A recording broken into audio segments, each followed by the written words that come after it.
How to resize a video in CapCut PC. Now, this is basically everything you need to know about resizing your video in CapCut, so hopefully your question is answered by the end of this tutorial. First, open CapCut and click on your video clip in the timeline so that it becomes selected. Now, once your clip is selected, head over to the Video tab in the top right-hand side. Then scroll down until you see the Scale option. From here, you can drag the scale slider to resize your video.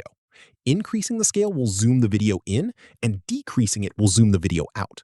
At 100%, the video will fit the frame normally. Now, you can also resize the video manually by clicking and dragging the corners of the video preview.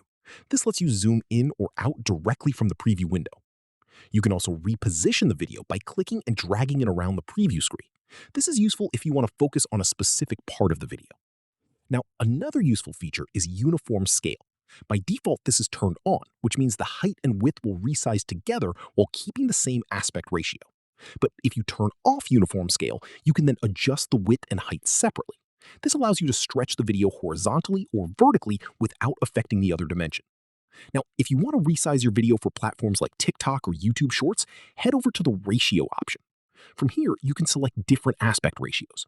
So for TikTok or Shorts, you would usually choose 9:16.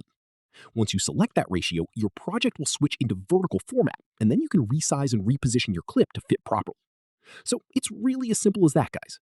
If you did find this video helpful, then let me know in the comments, make sure to like the video and subscribe for more CapCut tutorials, and I'll see you in the next one.